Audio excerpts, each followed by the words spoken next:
you act as if God is within you, your voice changes, your posture changes. You stop asking for permission to live with fire.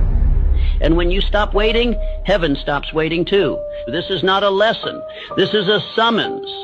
If you are hearing this now, it is because something in you is ready to rise. You have waited long enough.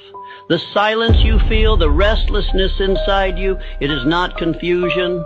It is a call, a divine order echoing from within, commanding you to stop living like you were forgotten. You were not made to shrink.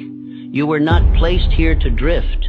You were sent, and the one who sent you does not apologize for power.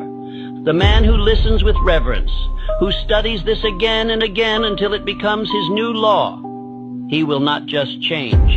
He will become the living proof of purpose, sent with clarity, walking with power, and finishing what heaven began. Now listen, because the moment you believe this truth, you will no longer walk as a man. You will walk as one who was sent. You have walked long enough pretending to be less than what you were sent to become. You have bowed long enough to fear. You have hesitated long enough in the shadow of doubt. But now the voice of purpose calls to you.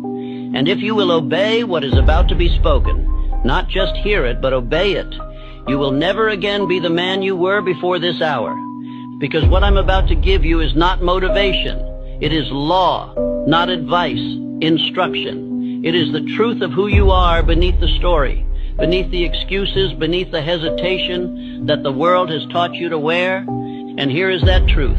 You were not made small. You were not sent here to drift. You were not placed on this earth to survive. You were sent with power. You were sent with command. You were sent with God Himself written into your spirit.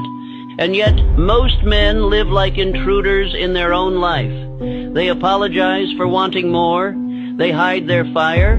They speak with hesitation, act with delay, and wait to be approved before they move. Not because they lack ability, but because they have forgotten who sent them. And the world prefers it that way. Because the man who walks as if God is within him, that man cannot be controlled. That is why this truth is not handed out in schools. It is not printed in the headlines. It is not celebrated in public. Because when a man begins to think as if heaven lives inside him, he becomes ungovernable by weakness. He no longer listens to the noise. He no longer waits for support. He no longer serves fear. He begins to walk differently, speak differently, build differently. And the moment that man appears, systems that rely on confusion begin to